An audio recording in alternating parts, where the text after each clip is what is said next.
Greetings and welcome everyone to this episode of Women's Atheist Unload here on Skeptic Haven.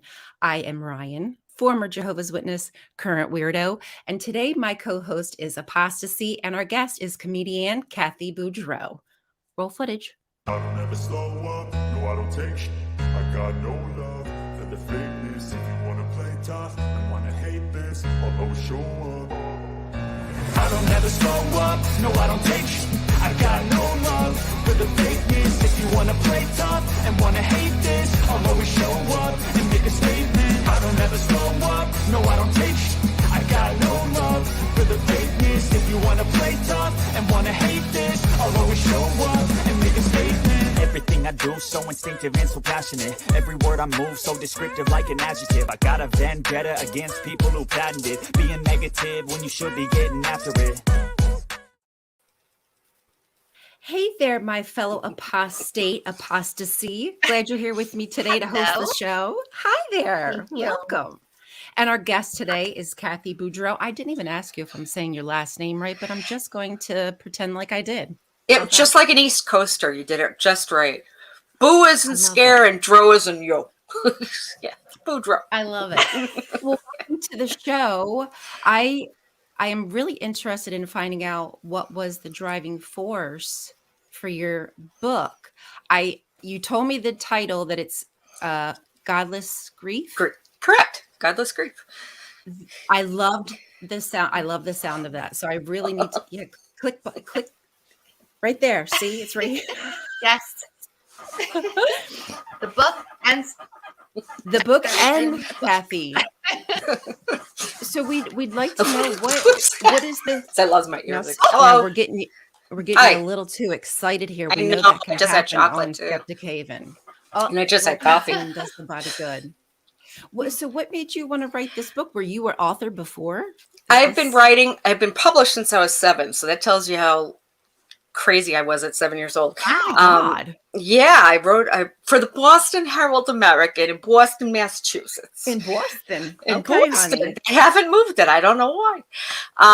And I've been publishing as I wanted to be a journalist when I was a little kid. And I thought it would be the coolest thing. And I would write poetry and I would listen to music on the radio and rewrite the lyrics so that they would be better. You know, there's only so much I could handle from the 1960s and 70s music because I'm old. But this book came because of a conversation with Henry Rollins. And I'm going to name drop like crazy. But Henry Rollins, I don't know if you've seen, heard, or thought about him in your entire life. He looks good from behind. He is familiar. He was lead screamer for Black Flag and the Rollins Band. And he's got buns of squeal. Good-looking fella. Devout secular. He's not bad. But my foster mom died during 9/11, but not during 9/11, during 9/11.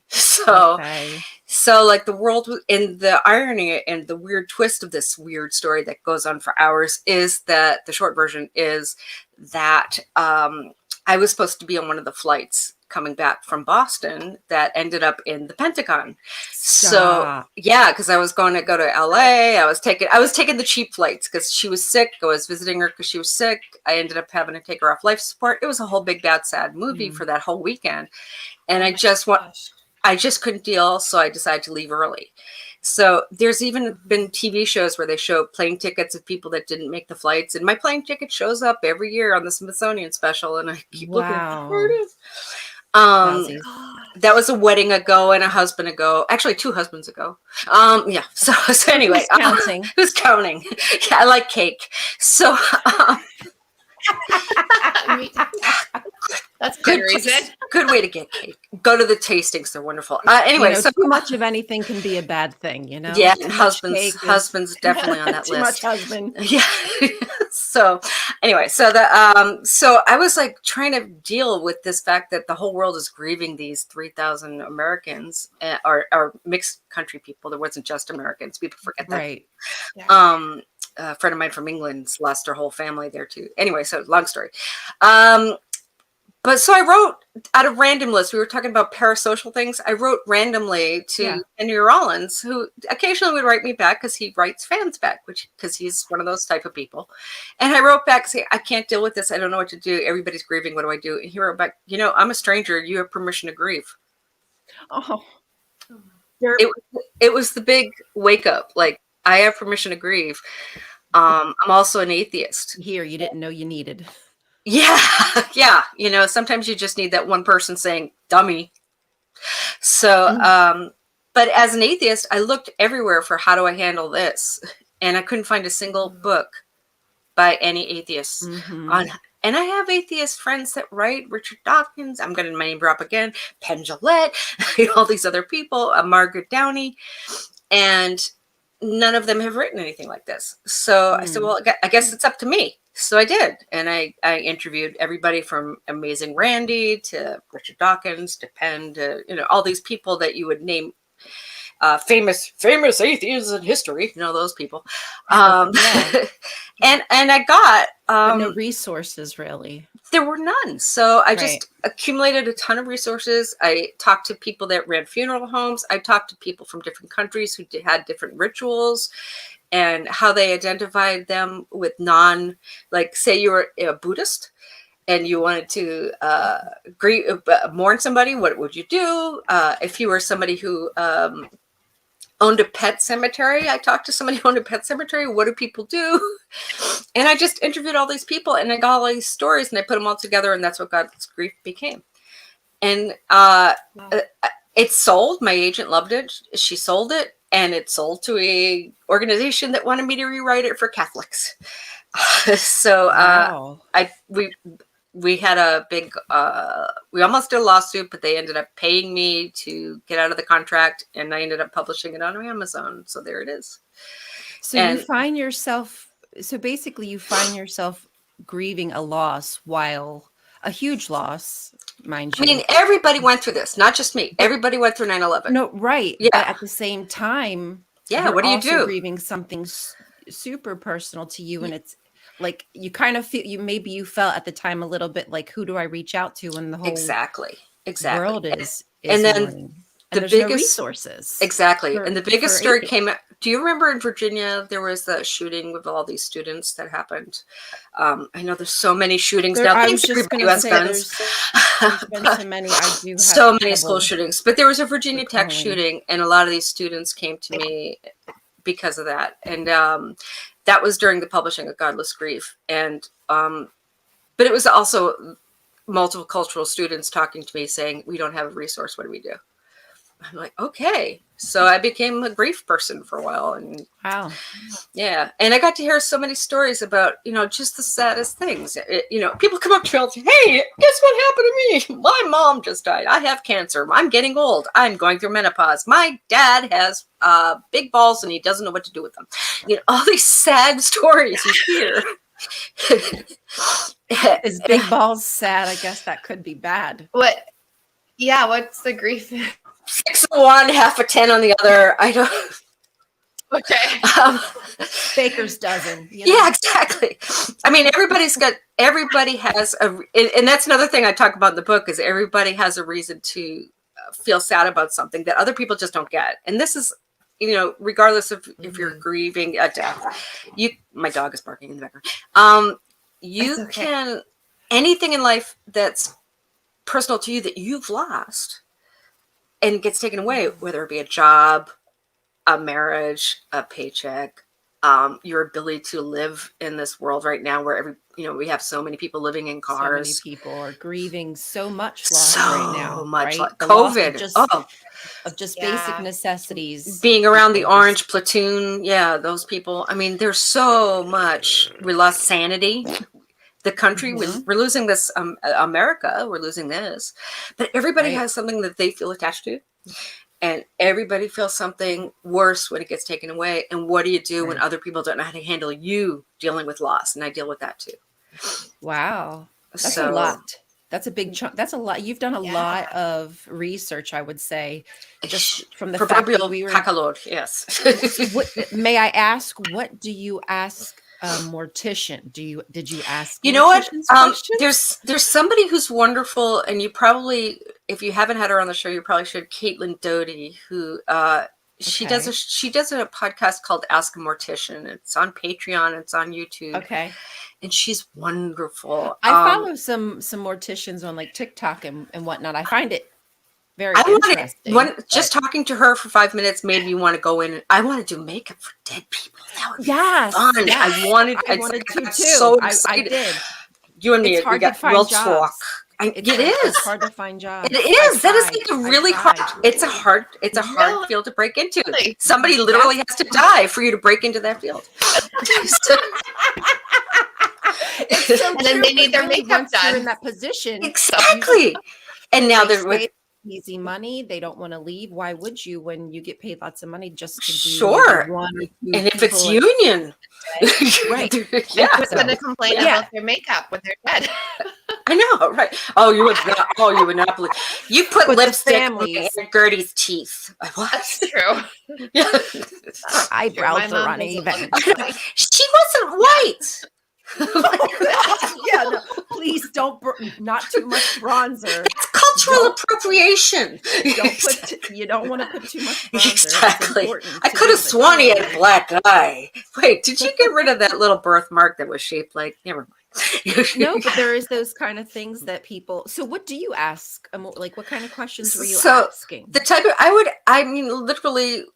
The very first thing is, okay, I'm sitting next to somebody on a couch. They die. What do I do?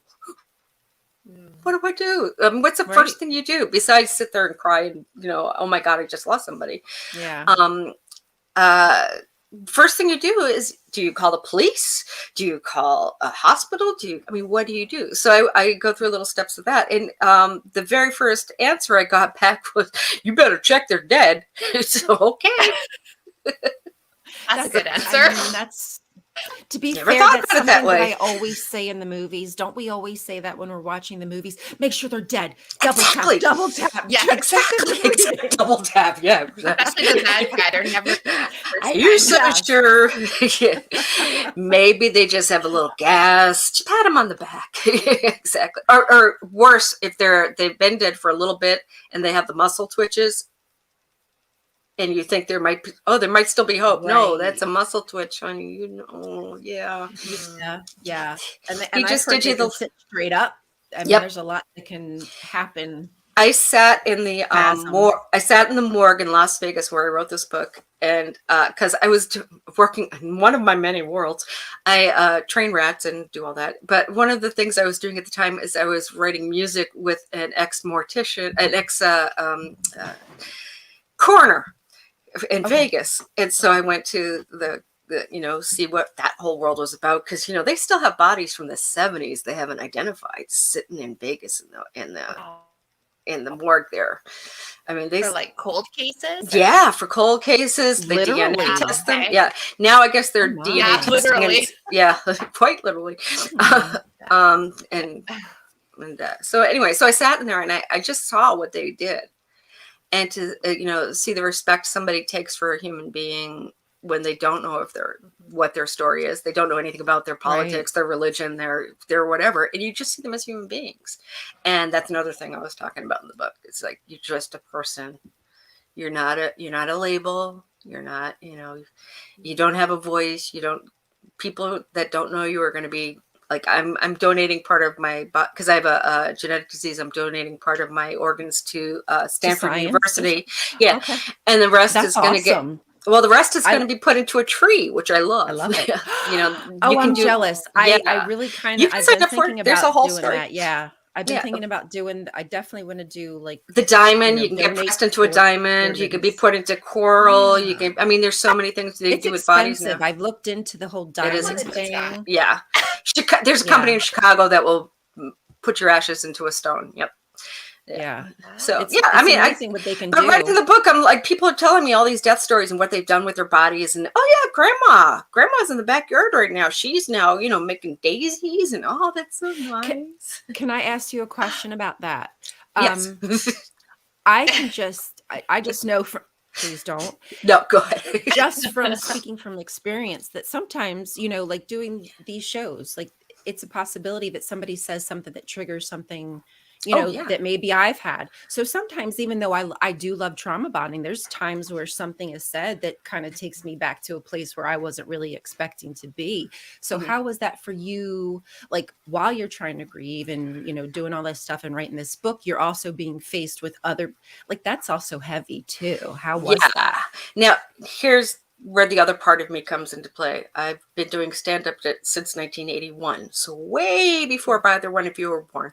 Oh no, I'm older than that. No, way before. Don't tell. So, yeah, way before. Way before. Totally. So, Beverly Hills 90210. The way that I dealt with everything, and I had, during this time, something hit me. I was dealing with somebody who was dealing with a rape issue.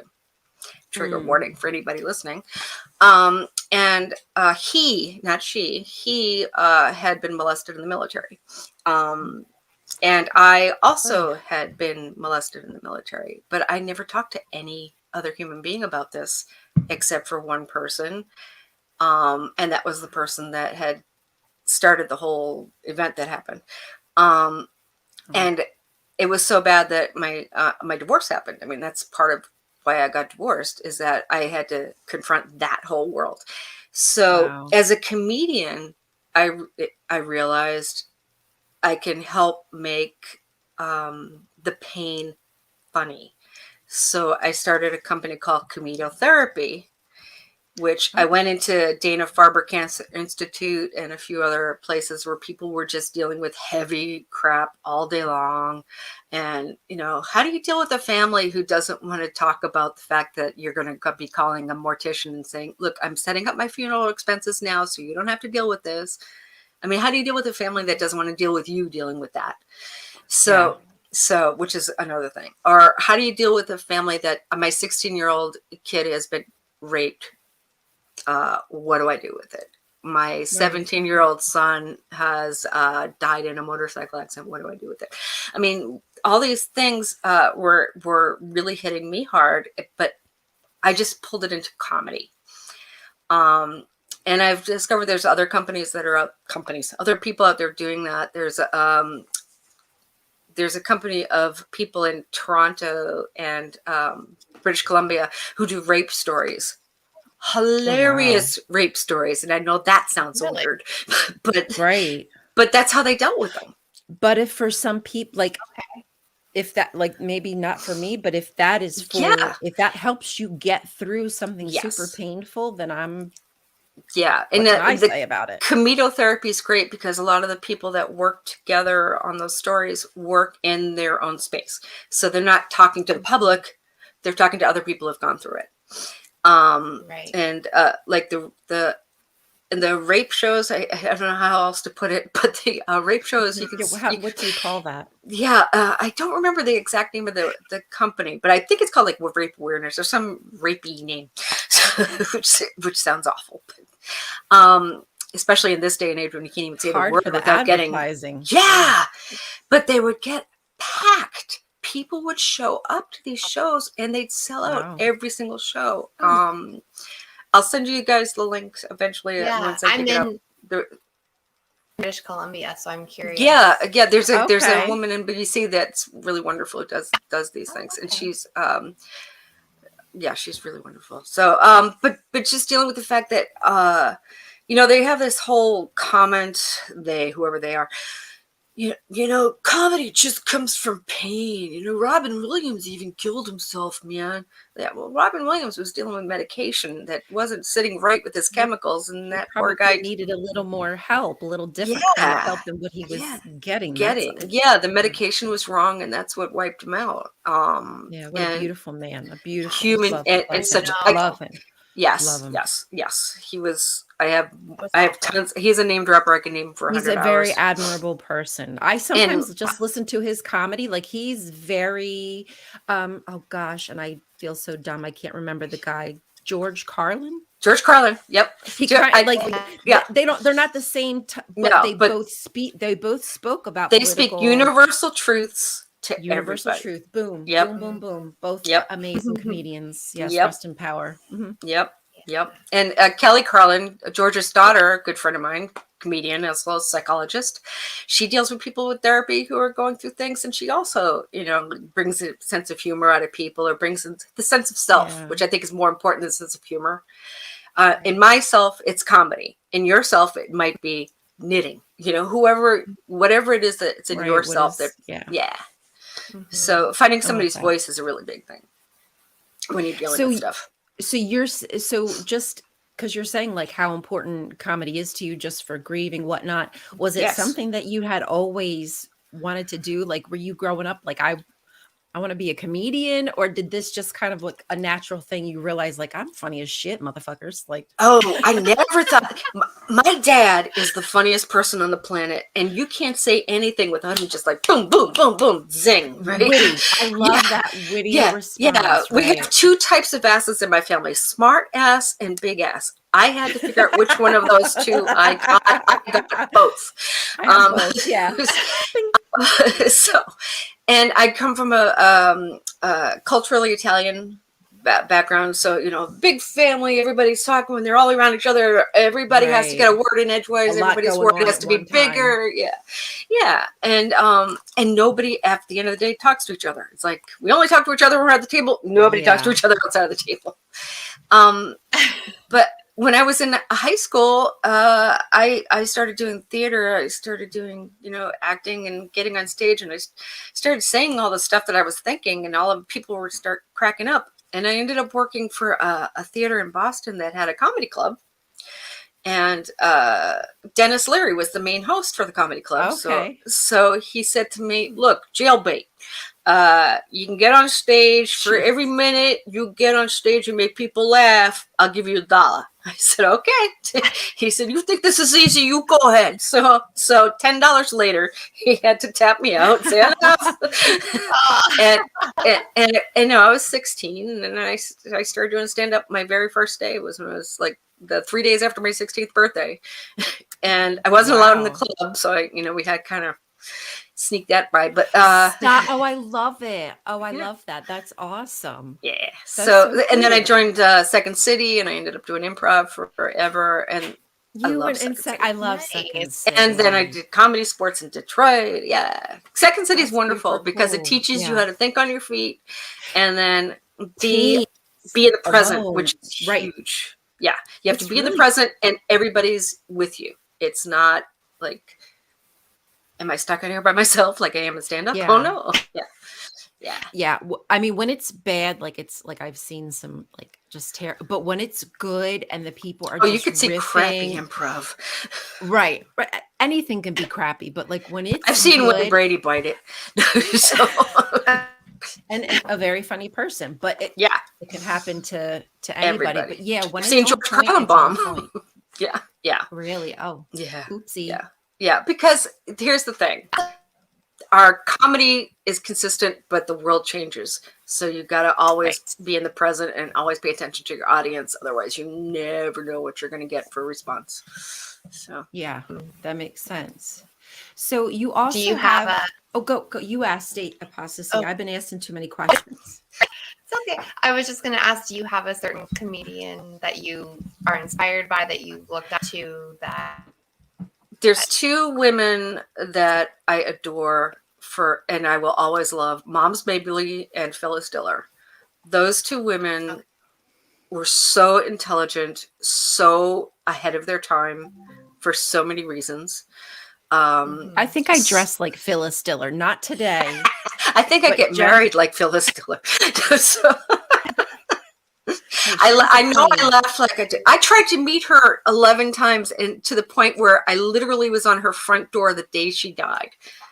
Oh, People have set me up to meet her so many. There's a stack of stuff over there. It's all Phyllis Diller. We've written each other. We've talked to each other on the phone. Every time I've gone to meet her, something has happened. And the last time she got out of it by dying. Anything to not meet me. Wow. damn. I know. I was so mad. So, but Moms Mabley also, I mean, what she's done for Black women and what she's done for women of color, and to get on a stage and to be an international star. She's I can't even. And I knew George. I love George. I knew his opening act, Dennis Blair, is one of my buddies. I love him. There's so many great comics right now, though. So many. Like I run a little room here in San Francisco Bay Area. We get a lot of Oakland comics. We get a lot of San Francisco comics, and there's so many wonderful writers out there right now. Yeah. Nice. That's awesome. Well, hopefully they'll write some good books for us to read too. Yeah. Yeah. So you had told us backstage, you haven't told the audience here, they need to get the book so that way they can, I'm sure they'll find out. But what religion is it that you know, because you're on an atheist show. So I'd love to ask you a little bit about religion and I'm the definitely grieving atheist, process, you know, just narrow in on that whole like atheist when you're grieving and you've not. It is different. I'm going through it this year. I've had a few rough months, and I'm just like, it's a little more shocking right now, just because I'm a lot of people offering you thoughts and prayers, You know, honestly, the reason I didn't really tell people is because I get so annoyed because a lot of my friends' relationships are Jehovah's Witness. So it's like, oh, you'll see them again. Oh, they have a hope to new life. And they're in a that is better the place, triggering which is my part. other line. The triggering part is I thought that I'd have this forever with, you know, my friends. And no, like when you're toast, you're toast, unfortunately, or fortunately, you know, circle of life. But anyhow, like it's really different. And hearing people say thoughts and prayers, or you'll see them again in heaven, or God took them because he needed it, ain't like that is not. That's one of my. I have a conversation about that in Godless Grief before I talk about that.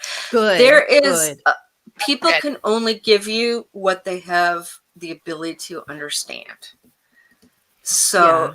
If people can only understand that chocolate chip cookie can only have semi-sweet chocolate chips, they're not going to understand that you could throw macadamia nuts in there and that you can have it with pumpkin spice. And, you know, they're only going to know what they like. They understand. If you hand them a chocolate eclair, they're not going to know what to do with it.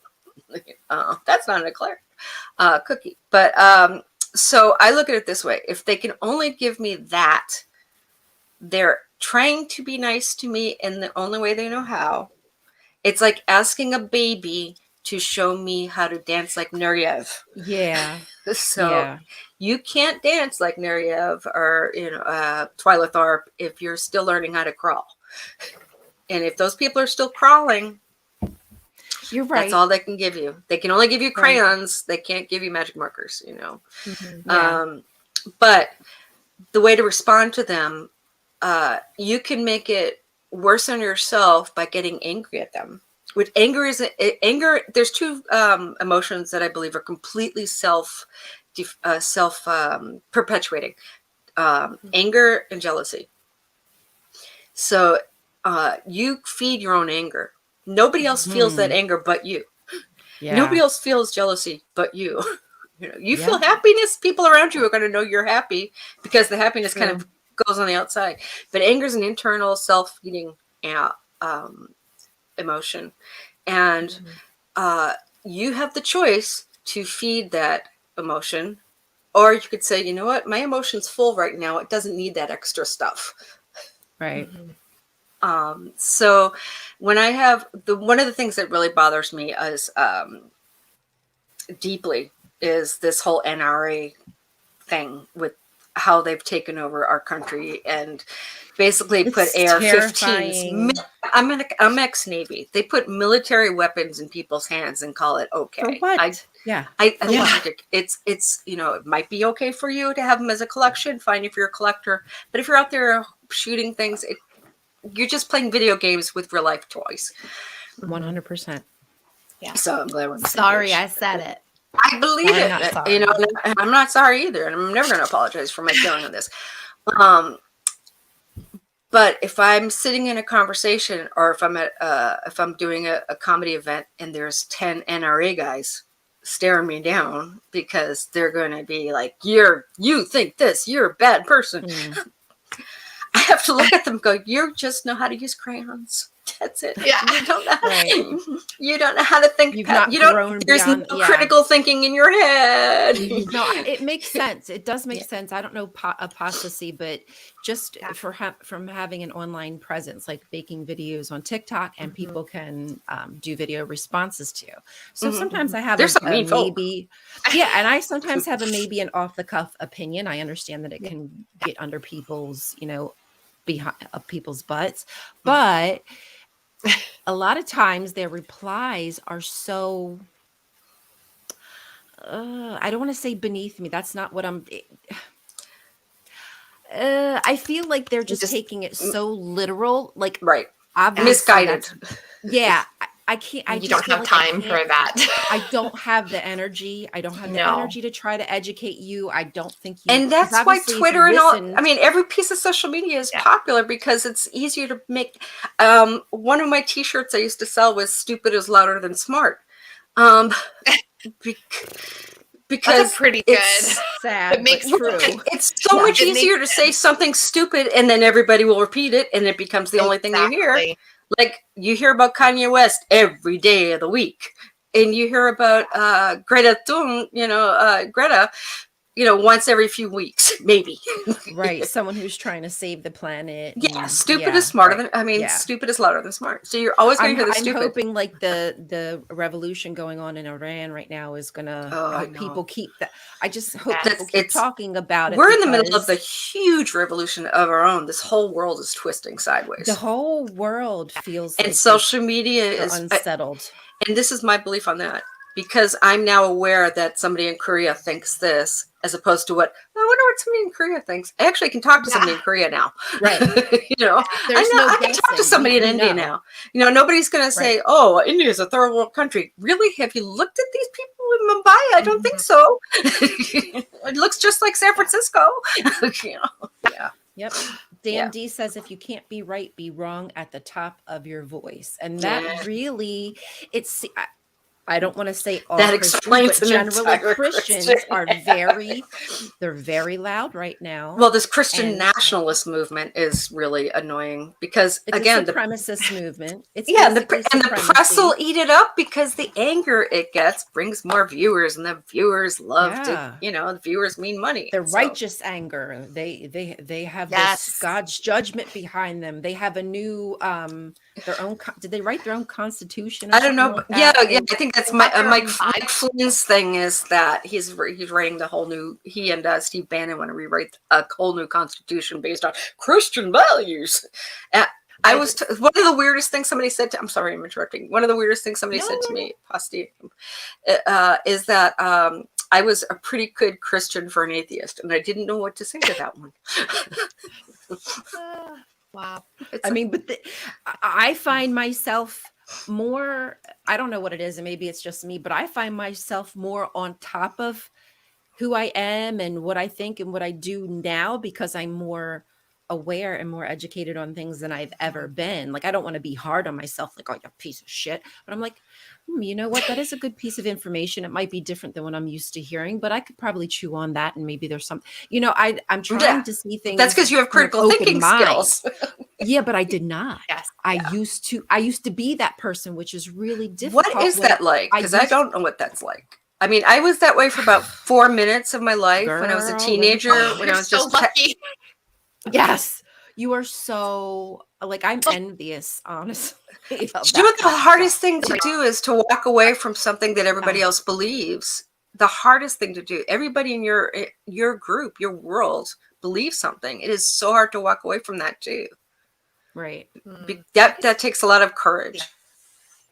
It does. It takes a whole lot of courage to walk away from everything that you know in this world, everything that you know it as. Yeah. Maybe your system of security, your home, whatever, your job, whatever it might be. They're all entangled into this religious system, and that's why it's so hard to get out because you're. Well, I think that's why people glom onto web. celebrities the same way. They glom onto celebrities like religion. It's a whole form of It's a whole Yeah. form of worship. People Everybody's- do not believe me, but it's a form of That's why the big orange veneration. monster is out there, you know. Well, you know, Yeah. see, that's how I know that like stuff about Jesus can be just made up, because we're watching it unfold right in front of us, and the shit that's made up, Exactly. and it doesn't even need to be proved. They just believe it. So anything could be real when it comes to Jesus. No offense. 100%. Offense. I never say no offense. I used to say no I don't mean to offend you, but that's the first thing you're saying. If you say the word "but," you're Yeah. offending me. You know, I Right. don't mean to offend So you. why? But. So here's my opinion. It might be different. That's what I say instead. That's a Yeah. better way to That's put a it. good on. one. See, I Or I like may be wrong, but here's Yeah. my opinion. Yeah. to put it on me, but Yeah. here it Phrasing. goes. Yeah. Take it, Yeah. suck it down, chew on that for a Yeah. little bit. Yeah. Instead of So that you weird have- little cookie that doesn't have chips in it. What do they call it? A host? The Catholics eat? Yeah. Oh, I wasn't see, I'm not Catholic, really but I fa- think that is. yeah, I'm not really super familiar with a lot of the Catholicism stuff. Thank Oh, they got goodness. rituals. They love rituals, those guys. It's They do. magic. Big candles, pointy white hats, white robes. Love those guys. Honestly, though, tell me how that is not magic. You Yeah. are doing everything ritually. You are doing some of the exact same stuff that. Oh yeah, and you tell them, oh yeah, you know that's from the Saint Patrick was really this, that, and the other thing. And, oh, you know what? The Druid culture is really this, and you actually developed that from the Druid culture. And this here from the. I mean, you blow facts people in faith. What? I don't understand. I just want to go to church on Sunday and then watch football. Well, you know what? I was just saying to my husband, it was it Caesar who said to keep people occupied with food and the circus or something. It was something like that. Basically, just keep people entertained. Yeah. And you can do whatever it is you want to do. My favorite card is look at the other side. Look at the other side. Look at the other side. Yeah. Just keep flipping. flipping. Just keep flipping. Just keep flipping. Yeah. Little Dory story. Yeah, exactly. But if you can keep people occupied and not really talking about the real deal stuff that is affecting our lives, instead of just sitting on the sidelines saying, oh, I can't affect anything. I can't change any of that. I'm just one person. You can name single person's names, though. That's the self-defeating. thing. You can name single people's names. When people say only one person, that I can't make a difference. I'm only one person. Okay, so who is this person? Who is this person? Who is Madame Curie? Who is? I mean, all these people. One person. These influential, phenomenal, intelligent people who changed the course of history with their inventions or whatever it is that they, contributed to society. And absolutely, you can do the same. And can we put a reality cap on this whole love of fame crap thing that goes on? Is that I can't think of one person or one group of people from the early 1300s who is a superstar. Can you? It was a Kardashian. Yeah. Except for Cleopatra. Oh, yeah, that's great. I was trying to make my lips big and my. I'm like, I know you're being someone, but I can't. Tree. It was just making me laugh. I love I it. think that was it. That was probably. These are boobs. These are flotation devices. Yeah. Mine are deflated flotation devices. In case of a water landing, sit with me. You might have to blow some air into mine. I don't know. Oh, jeez, this is live. Help me. Oh my gosh. Yes, it is. Welcome. Sorry, to comedian. Sorry. She's a comedian. God help her. Well, what I want to, there was something I wanted to ask you. Is you mentioned you have children. How many children do you have? Did you mention you had children? No, I forgot. I forgot to have them. I for some reason I thought I'm in my 50s and oops, no kids. I have a 1-year-old and a 4-year-old, but they're cats. Okay. Yes. And my dog's over there in the corner sitting being adorable. She's doing her doggy thing. But, well, we love them. my pet boyfriend. I've got one of those. Okay. Well, they can kind of be like kids at times. So, I mean. Not at times.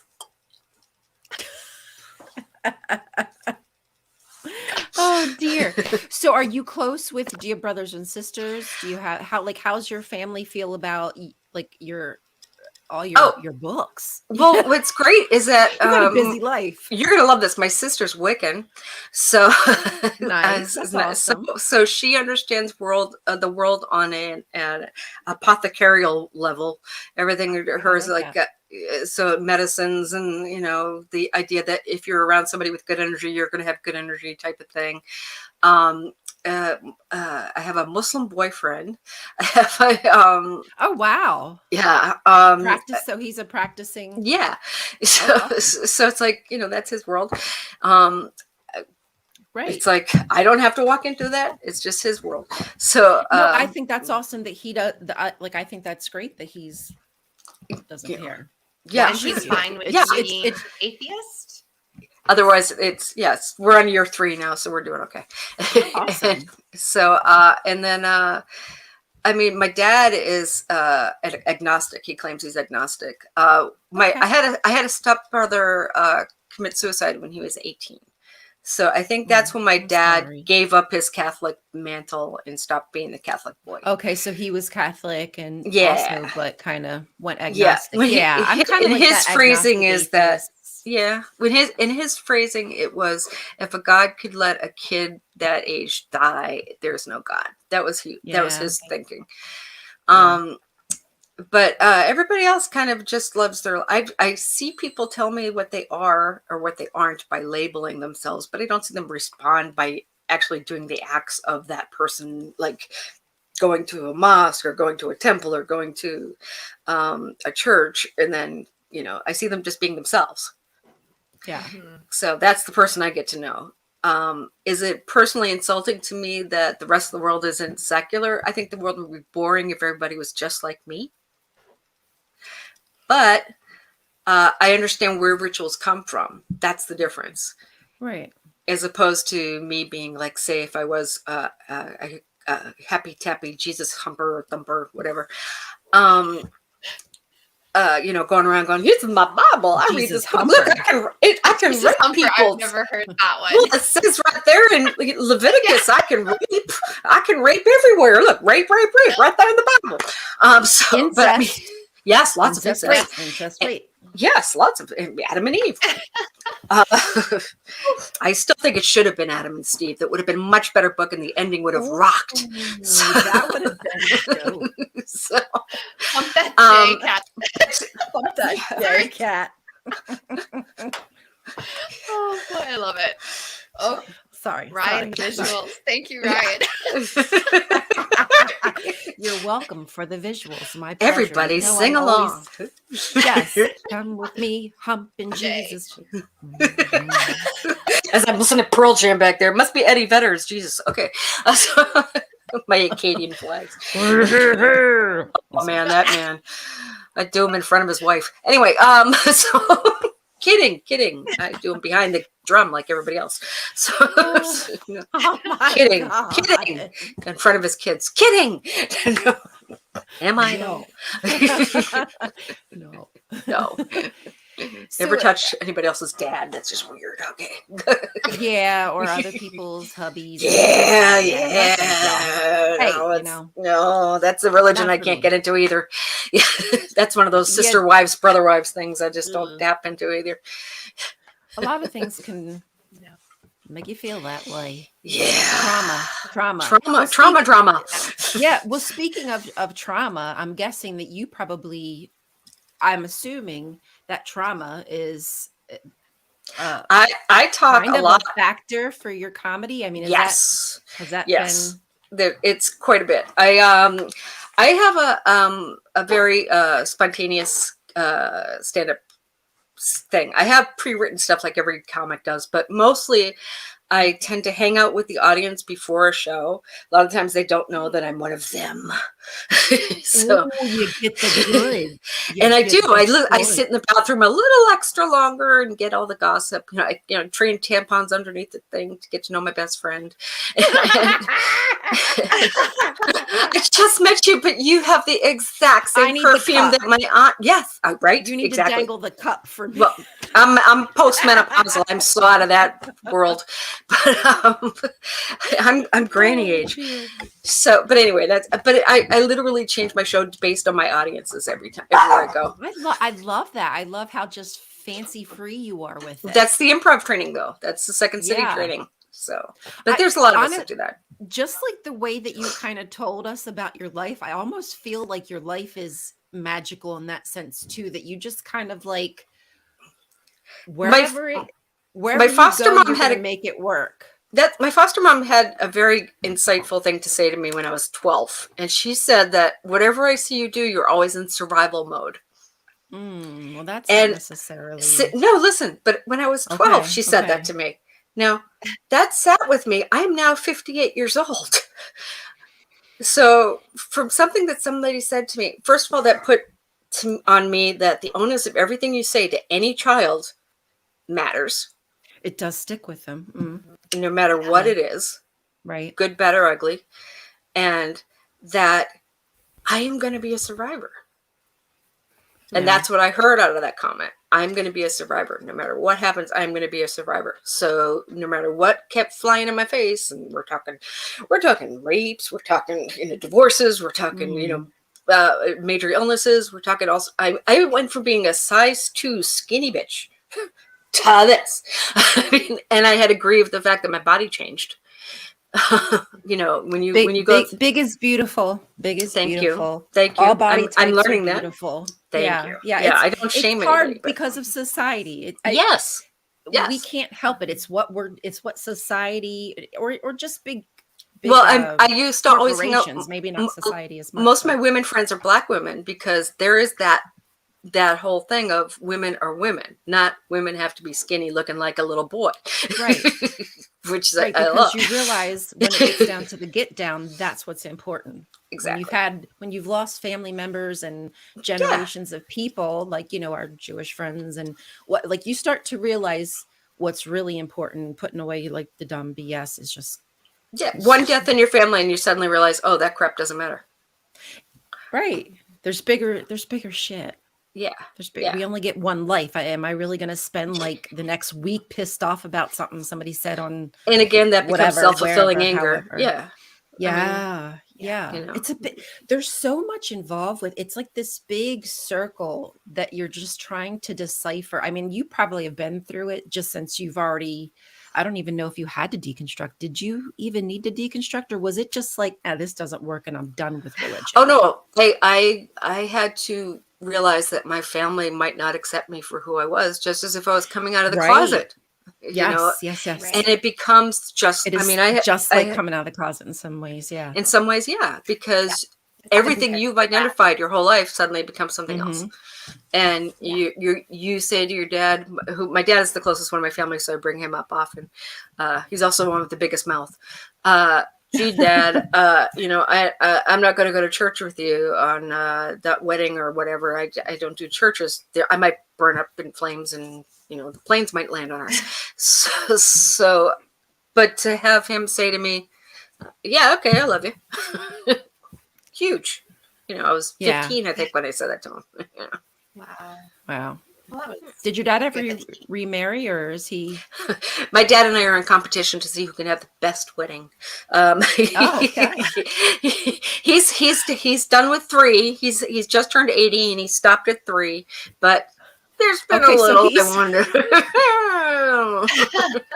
On a few, I kind of. You know what? You gotta keep going. You gotta keep going because relationships end, unfortunately, sometimes for good reasons. My last reasons, marriage was long. Life goes on. Yeah, I was with Mike for 12 years. I mean, that was a long time. That's a big chunk of life. And the older you guys, the older you get, you realize the years aren't like this. Oh, I've got so much time ahead. As soon as you hit like 50, you're going, holy crap, I'm halfway there. What do I do?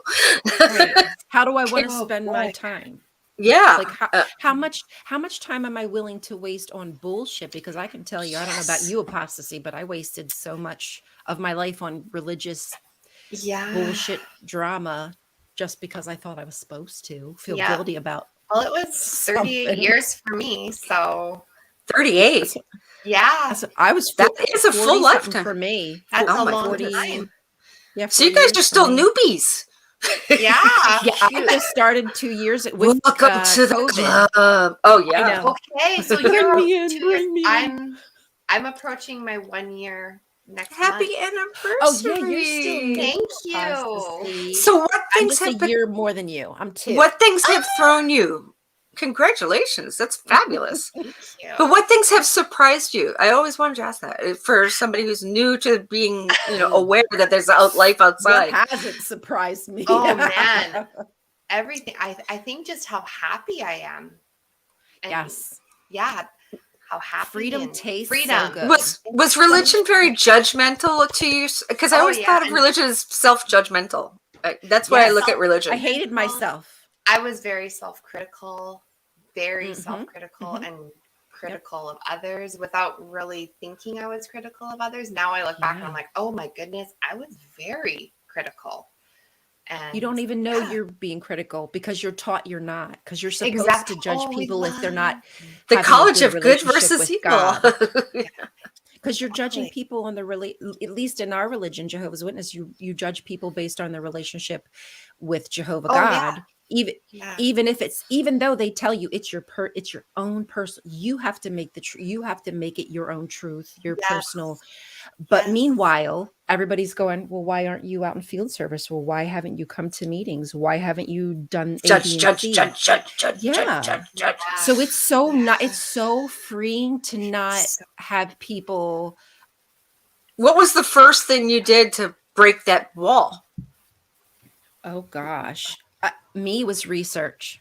I was not allowed to research So it because wasn't it sex was of the with like devil. a lot of guys. Okay, good. Oh, I've had some good sex. Let me. good. I've had the best orgasm. Because I've heard sex I've stories had the from people. best Okay, orgasm since I've let go, deconstructed. let go. Yeah. Fuck God. Excuse my Irish.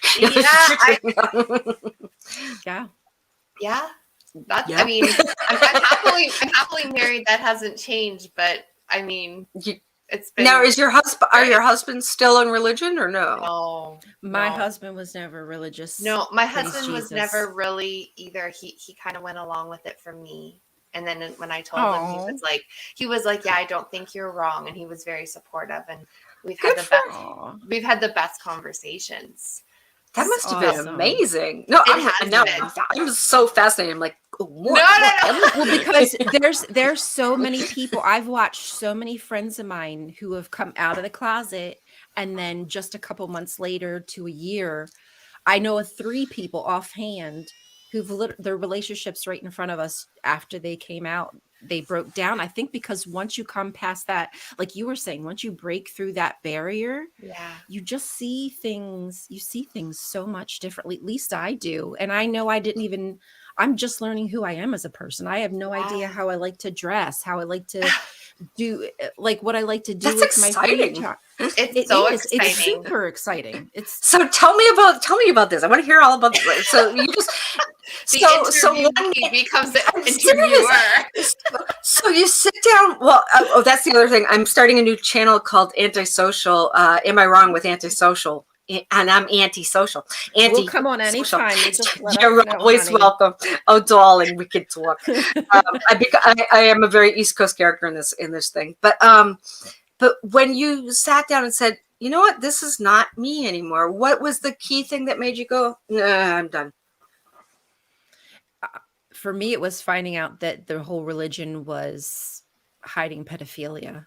Like that kind of just like I blew through the ceiling, because they always lied to us and said, if you see it in the media, it's lies. And I honestly believe them. I stupidly believe that it was all lies and that it was of Satan's world and Satan controls the media. Oh yeah. So when I Fox. found out, yeah, right. So when I found out that there's cases like this is proved in court that they've had to play out because they've hidden pedophiles.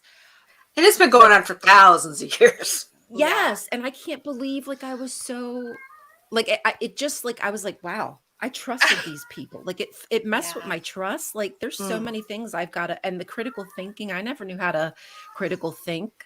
I was in my own little thought loops all the time, trying to fix myself with Bible verses. How does that work? Use the fortune cookie. The fortune cookie. Yeah. It would have worked just as well. Yeah. It would have had the same effects, right? Yeah. Yeah. For me, my thing that everything fell apart for me was it's silly. I feel like it's super silly, but it was the thing. I believe the Bible was literal. It was history. It was infallible. And when I found that story of Noah's Ark was in other mythologies, that was predated the Bible. Wow. No, I thought the Bible was like real, and I found out, wait, this actually is in other stories. It was like this mind. I was like, Moses ain't real. Oh my gosh, yes.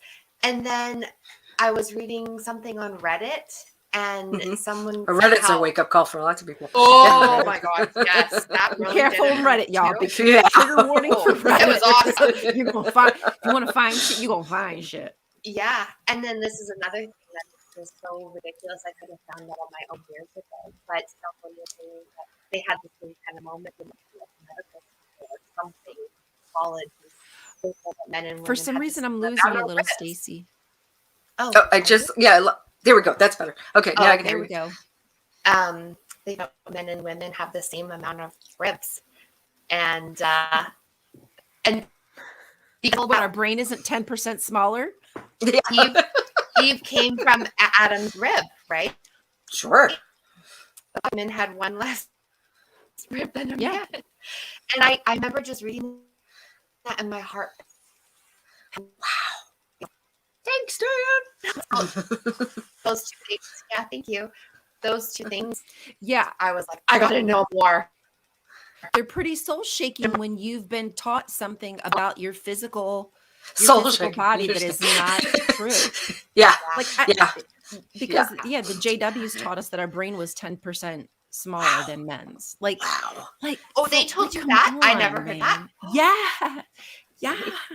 That's what I'm saying. Like I just got a lot of exercise. Sit down, kneel, sit, jump, sit, wave a thing, sing kumbaya. 10 Hail Marys. Yeah, exactly. Get around. Yeah, exactly. Down.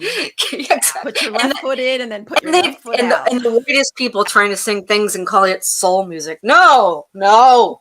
Yes, exactly. Yeah. Wow.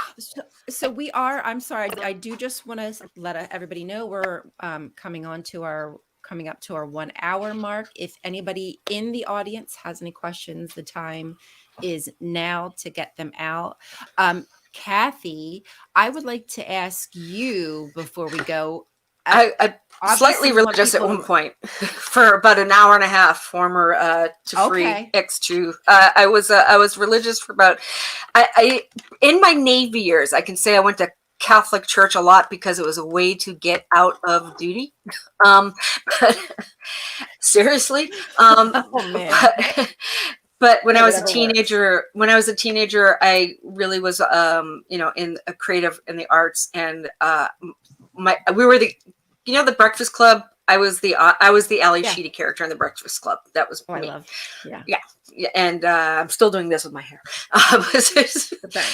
Yes, and so I really didn't have an identity of a community. So I tapped into church for a while for that, and then I tapped out, going, not for me. Not for you. Yeah, I'm glad that you just kind of realized, and that you weren't I'm guessing you weren't forced to have to. Yeah, I didn't buy into it as much, and nobody punished me for not buying into it. And I think that's the other thing. Love to hear it. I wish that we could have more normalcy around religious dissent. Like, I wish it would just be more like, okay, it doesn't fit you, sweetheart. Like, yeah, like clothes. That's okay. Okay, you look good in fuchsia. Yeah. Beautiful. Yeah, right. I have everybody looks good in green. My friend's son wears dresses, and he looks exquisite. Right. I can't wear a dress to save my life because little elephants try walking between my legs. Oh my God. Stop it. Now that's going to be your homework. You got to wear a dress now. I hate wearing dresses too, so it's okay. I love wearing dresses because then you don't have to worry about, my leg is stuck on this. Yeah, I love them. I always get chub rub when I wear dresses. So that's musical. You just making music. On a hot day, it's more like you can tell people you're listening to Santana. Legs.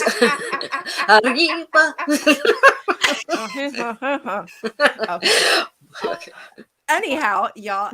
So, Cathe, before we wrap up, do you have any words of wisdom or anything like that? We want people to make sure that they go and get your book. It's free. Don't pay for it. Please don't pay for it. The copy that's out is free. If you go to the website and Amazon, it just link it. There's a link to email me and I will send you a copy for free. Awesome. I gotta make sure because it's outdated. It's outdated, but there's a lot of information that's relevant. So, at godlessgrief.com. Godless Grief. It used to be godlessgrief.com. I can't say that anymore because I gave it my website, but yeah, and if you're ever in the San Francisco Bay Area and you want to hear a smart ass who helps other comedians with their careers, then come check out my shows. Yeah, absolutely. Yeah. I'm not in that area, but if anybody is out there, definitely go take a look, and maybe the shows are free too. Maybe even go up there and try it out. Do an open mic night. We'll do all that stuff. Laugh Moon Bay is my show. Yeah, Last Moon Bay. Okay, Laugh Moon Bay. Yeah. Laugh Moon Bay. Yes. In Half Moon Bay, we're Laugh Moon Bay. Yes. Got it. Duh. All right, y'all. I think that's going to be, unless anybody else has anything, I think that's going to be it for tonight. I'm going to start wrapping up and taking care of the bills, the so backstage nice to stuff. meet you, ladies. So nice. Yes, thank you. Too. Absolutely was a joy. I thought that my fake eyelashes were going to come off because I was. And I'm sorry I missed it because of my COVID experiences. I missed previous engagements. I was supposed to be with you ladies, and I had COVID, and it was horrible. But I'm back, no! Well, we're glad that you're okay and recovering. Yes, I had my cootie absolutely. Shots. Yes. Get vaccinated, y'all. Yes. All right. Well, everybody in the audience, we love you. We thank you for being here tonight. Apostasy, you beautiful thing. Cathe B, you beautiful comedian and author. Beautiful. Thank you. It was a pleasure. Yeah, it was a pleasure. Yeah. We're going to wrap up our episode of Women's Atheists Unload here on Skeptic Haven. And I'd like to thank the producers who are working hard behind the scenes, making all this happen so that way we can have a place to educate people and discuss these important matters and talk to really cool people like Cathe B. Apostasy. Apostasy. Do you want to give a little shout out to our patrons? Yes. Dan D, you beautiful person. Thank you for them. Yes. I'm going to make it rain on you one day, Dan D. Yes. Thank you so much to our patrons, Kathy Cotton, Cindy Plaza, Bryce Aroni, Deborah Grace, Sunny Shell, Aaron Coalson, and Phil Calderone. Thank you so much for being here, everyone. We'll see you next time. Thank I you. don't ever slow up, no, I don't take shit. I got no love for the fakeness. If you wanna play tough and wanna hate this, I'll always show up. I don't ever slow up, no, I don't take shit. I got no love for the fakeness. If you wanna play tough and wanna hate this, I'll always show up and make a statement. I don't ever slow up, no, I don't take shit. I got no love for the fakeness. If you wanna play tough and wanna hate this, I'll always show up and make a statement. Everything I do so instinctive and so passionate. Every word I move so descriptive like an adjective. I got a vendetta against people who patented being negative when you should be getting after it. I got facts over tracks, this and that, spitting slow, spitting fast, I could roast, I could gas, think I'm okay at last, but I don't know if that can erase all the past and the pettiness, a reflection of the emptiness, hilarious, you think you're with my time.